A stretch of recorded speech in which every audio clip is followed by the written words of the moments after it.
بسم اللہ الرحمن الرحیم۔ میں ہوں منور ستی۔ آج کی ویڈیو میں ہم دو موضوعات پر بات کریں گے۔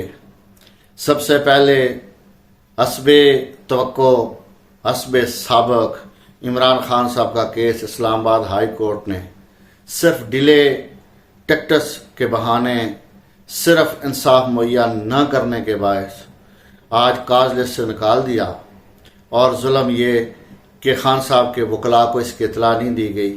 وہ پوری تیاری کے ساتھ عدالت گئے تو ان کو بتایا گیا کہ آج کی خان صاحب کا کیس جو ہے وہ کاز لسٹ سے نکال دیا گیا ہے اور اس کی آج ہیئرنگ نہیں ہوگی۔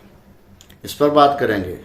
اور دوسرا، ہم میاں عباد فاروق صاحب کے بیٹے میاں عمار کی ناگہانی وفات، شہادت کہہ لیں، اس بچے، اس بے گناہ معصوم کی رلا دینے والی موت پر جس طریقے سے سنگدلی کا مظاہرہ کیا گیا پاکستان کے نامور صحافیوں کی جانب سے، مسلم لیگ نون کے کارکنوں کی جانب سے، جہانگیر ترین کے کارکنوں کی جانب سے، یا جہانگیر ترین کے ملازموں کی طرف سے کہہ لیں، وہ بڑے سنگدلانہ تبصرے کیے گئے۔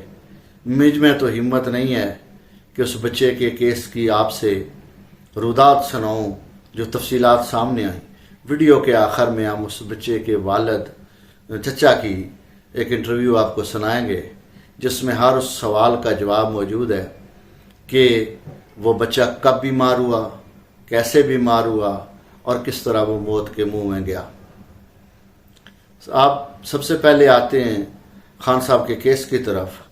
آج اسلام آباد ہائی کورٹ نے سائفر کیس کے بوگس ہونے اور اس کو اخراج کی درخواست جو خان صاحب کے وکلاء نے دائر کر رکھی تھی، اس کی آج ہیئرنگ تھی، اور وکلاء کو نہیں بتایا گیا کہ کیس کاز لسٹ سے نکال دیا گیا ہے۔ جب وہ عدالت پہنچے تو پتہ چلا کہ کاز لسٹ میں خان صاحب والا کیس نکال دیا گیا ہے، باقی روٹین کے مطابق باقی کیسز سنے جا رہے ہیں۔ یہ بہت پاکستان کی عدلیہ کی تاریخ کا انتہائی افسوسناک پہلو ہے کہ جب عمران خان کو سزا دینی تھی تو جج صاحب چھٹیوں میں بیٹھے ہوئے تھے، جلدی تھی، صبح 8:30 کا ٹائم دیتے تھے اور رات تک ہیئرنگ کرنے اور انہیں سزا سنانے کے لیے جج صاحب تو بڑے بےتاب تھے۔ لیکن جب خان صاحب کو اب ریلیف دینے کی باری آئی اور اب جب لیگل بیٹل شروع ہوئی تو کبھی جج بیمار ہو جاتا ہے، کبھی اس کی بیگم بیمار ہو جاتی ہے، کبھی جج صاحب کو چھٹی چاہیے ہوتی ہے، کبھی جج صاحب کے پیٹ میں درد ہوتا ہے، اور کبھی بغیر وجہ بتائے بھی کاز لسٹ سے خان صاحب کا نام اور نکال دیا جاتا ہے۔ یہ پاکستان کی تاریخ کے انوکھا واقعات ہیں جو تاریخ کے صفحے پر کل محفوظ ہوں گے۔ کل مورخ ان کو اپنی کتابوں میں جگہ دیں گے، اور جب کل بچے پڑھیں گے کہ پاکستان کے پاپولر ترین لیڈر، جس کو پاکستان کے عوام کے 70% عوام کی حمایت حاصل تھی، اس کے ساتھ وقت کے فرعون کیا رویہ رکھے ہوئے تھے اور انصاف اس کے لیے کس قدر ناپید ہو گیا تھا۔ یہ اس طریقے سے ریاست کمزور ہوتی ہے نہ کہ مضبوط ہوتی ہے۔ ہماری معیشت جہاں پہنچ چکی ہے وہ عمران خان کے بغیر کوئی شخص پاکستان کا اس موجودہ کرائسس سے نہیں نکال سکتا۔ میرے اس تجزیے اور اس دعوے کی بنیاد اس بات پر ہے کہ آپ کو اپنے امپورٹ بل ادا کرنے کے لیے صرف اور صرف 3 ذرائع ہیں جو ذرائع سے آپ کو ڈالر آتے ہیں۔ اس میں پہلا ذریعہ جو ہے وہ ایکسپورٹ ہے کہ آپ ایکسپورٹ کے ذریعے ڈالر کماتے ہیں، اور دوسرا وہ زر مبادلہ جو بیرون ملک مقیم پاکستان کو بیچتے ہیں، اور اس کا حجم جو ہے وہ 32 سے 34 ارب ڈالر ہے سالانہ ہے۔ اور تیسرا جو ڈالر کمانے کا ذریعہ ہے پاکستان کا وہ ہے ٹورزم۔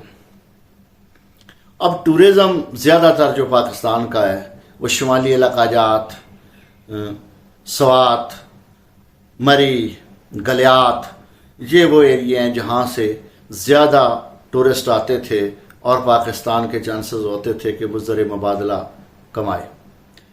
امن و امان کی صورتحال یہ ہے، اور پاکستان کے معاشی حالات یہ ہیں، اور پاکستان میں سیاسی عدم استحکام کی یہ حالت ہے کہ کوئی ٹورسٹ پاکستان کا رخ نہیں کر رہا۔ میں کل نتھیا گلی تک گیا، میں نے دیکھا مری ویران پڑی ہوئی ہے، گلیات تک، نتھیا گلی تک 6-7 ٹورسٹ سپاٹ آتے ہیں، ایسی ڈیسٹینیشنز ہیں جہاں لوگ دن رات جاتے ہیں۔ میں نے کسی جگہ 100-200 سے زیادہ لوگ نہیں دیکھے۔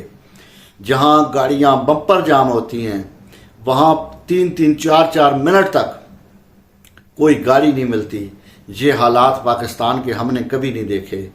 تو ایکسپورٹ کی تو بات ہی سب سے پہلے مجھے کرنی چاہیے تھی، آخر میں اس لیے کر رہا ہوں کہ وہ ہے ہی زیرو، میں اس پر کیا تبصرہ کروں۔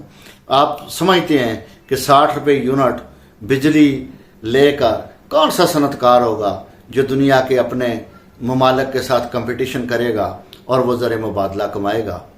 اوورسیز پاکستانی ان کی شکلیں نہیں دیکھنا گوارا کرتے، ان کو راہ چلتے دیکھ کے جو تبرے پڑتے ہیں، جو ان کو سناتے ہیں، وہ آپ اور میں روزانہ سوشل میڈیا پر دیکھتے ہیں۔ تو یہ جب 3 ذرائع بالکل بند ہیں تو آپ کس طریقے سے ڈالر آئیں گے کہ گورنمنٹ آف پاکستان اپنے امپورٹ بل جو ہے وہ کلیئر کرے گی، ایل سیز کھلیں گی، امپورٹ کے لیے ڈالرز کہاں سے آئیں گے؟ لہذا آپ یہ بھول جائیں، اوورسیز پاکستانی عمران خان کے بغیر آپ کو دیلا نہیں دینے لگے۔ ان کا موڈ بتا رہا ہے، جس طریقے سے آپ نے ان کو مخاطب کیا ہے، جس طریقے سے خواجہ آصف ان کو جن القابات سے پکارتا رہا ہے۔ اللہ کرے، ان کا ملک ہے، ان کے پیچھے خاندان ہے، ان کو انہوں نے روٹین کے پیسے تو بھیجنے ہیں، لیکن اتنے پیسے کہ جہاں سے ملک کھڑا ہو جائے۔ ایکسپورٹ آپ کی زیرو، ٹورزم آپ کا زمین بوس، تو آپ پیسے کمائیں گے کہاں سے؟ ہاں، پیسے اگر آپ کمائی کہتے ہیں نا لون کو، او بھائی قرضہ کمائی نہیں ہوتی، قرضہ پیسے نہیں ہوتے۔ ہم نے 22 دفعہ IMF کے پروگرام میں پاکستان گیا، کدھر گئے وہ پیسے؟ کبھی مہینہ کے بعد وہ ختم ہو گئے، کبھی 2 مہینے بعد ختم ہوئے، کبھی 6 مہینے بعد ختم ہو گئے، اور آپ ان کی شرائط مانتے مانتے اپنے عوام کو ڈبو چکے ہیں۔ ان کی قوت خرید اس حد تک گر چکی، غربت نے اس طریقے سے پاکستانیوں پر آسیب کا سایہ بن کے ان کو ایسا دبوچا ہوا ہے کہ وہ خودکشیوں پر مجبور ہے۔ ابھی کچھ دیر پہلے میں ٹویٹر پر دیکھ رہا تھا اور 2 تصاویر میں نے دیکھی جس میں خودکشیاں کی ہیں لوگوں نے مہنگائی کے ہاتھوں تنگ آ کر۔ یہ عمران خان اس پاکستان کا حل ہے، الیکشن اس پاکستان کا حل ہے، رزلٹ ہمیں پتہ ہے، عوام کا موڈ ہمیں پتہ ہے۔ ہم سڑک چھاپ لوگ ہیں، ہم دن بار ہوٹلوں میں، روڈوں پر، بسوں میں، سوزوکیوں میں، رکشوں پر جہاں لوگوں سے ملتے ہیں، ہم ان سے پوچھتے ہیں۔ آپ کسی پولنگ سٹیشن پر، گوال منڈی کا کوئی پولنگ سٹیشن ایسا نہیں ہوگا جہاں نواز شریف کو 100 ووٹ پڑ جائے، یہ میں دعوے کے ساتھ کہتا ہوں۔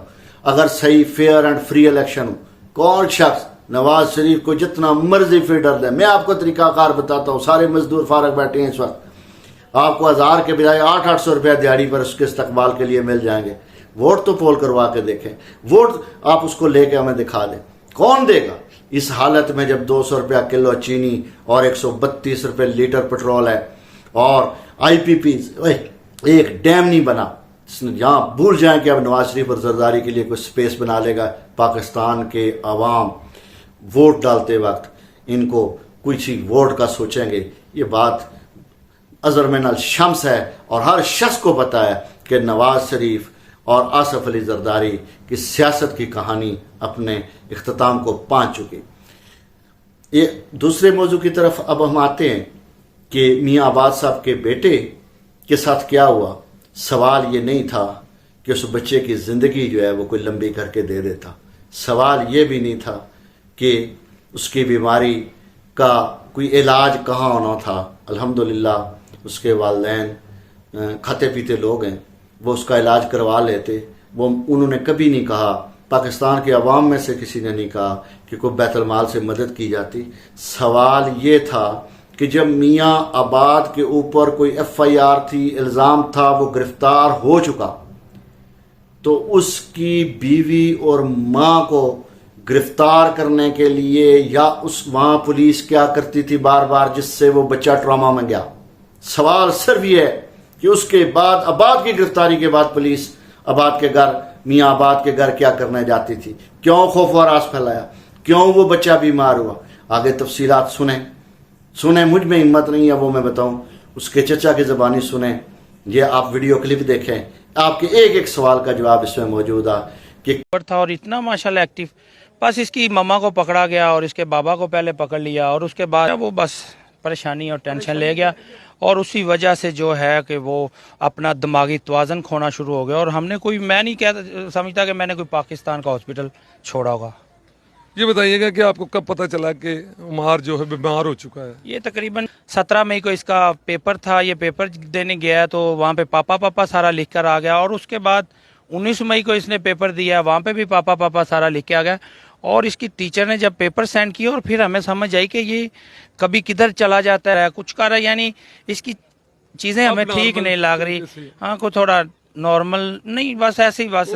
باپ کا اتنا بڑا دھچکا جی تھا اس تو کو. وہ صرف ڈاکٹر کے پاس گئے تو انہوں نے کہا ٹینشن کیا ہے. وہ باپ کی ایسی اس نے بات اور ٹینشن اپنے دماغ میں بٹھائی، جیسے کہتے تھے پکڑا گیا. وہ سمجھتا تھا پتہ نہیں پکڑا گیا کہ یہ کیا ہوتا ہے، پکڑے گئے واپس آئے گا نہیں آئے گا، جی زندہ رہے گا کیا ہو جائے گا. وہ اس بات کو ہم اس کے دماغ سے نہیں نکال سکے. فاروق صاحب گھر کی فیملی سے اپنے باپ کے ساتھ ملنے کے لیے کتنی ضد کرتا تھا؟ یہ اپنے باپ کے ساتھ اتنا زیادہ اٹیچ تھا کہ اس کے اور بھی 3 بچے ہیں، ان میں سے کوئی بھی نہیں اتنا زیادہ تھا. اور یہ باپ کے بغیر 1-2 دن وہ آؤٹ آف کنٹری کہیں چلا جاتا تھا، یہ پیچھے 2 دن نہیں نکالتا تھا. ایک اور بات بتائیے گا کہ ابھی عباد صاحب کو وہاں پر لایا گیا، ان کو ان کا بیٹا دکھایا گیا اور اس کے بعد انہیں فوراً یہاں سے لے جایا گیا، جو بھی قانونی طریقہ کار تھا انہوں نے اپنا پورا کیا. یہ بتائیے گا کہ کیا پوزیشن تھی باپ کی؟ باپ تو اتنے پہاڑ کی طرح میں سمجھتا ہوں، میرا بھائی ایک چٹان کی طرح بہادر آدمی تھا اور اسے یہ اس کی کمر توڑ گیا. اور وہ میں نے اس کے آنسو دیکھے ہیں اور اتنا پریشان، اتنا ٹینشن میں اور اتنی زور سے اس کو میں نے آنسو بہاتے روتے ہوئے اپنے بھائی کو کبھی نہیں دیکھا. اور وہ آج ٹوٹ گیا ہے. خالی وہ نہیں ٹوٹا، ہمارے خاندان میں 10 ایسے گھر ہیں جو ٹوٹ گئے ہیں. اور جو اس کی مما کے حالات ہیں، جو عمار کی مما کے حالات ہیں، جو آباد کی جو ماما ہے وہ اس ٹائم ہاسپٹلائز ہے، وہ ہم نے ایڈمٹ کروائی ہوئی ہے کسی جگہ پہ، وہ بیچاری بہت ہی زیادہ بیمار ہے. اور جو عمار کی ماں ہے، عمار کی ماما کی یہ پوزیشن ہے، وہ اس ٹائم ایک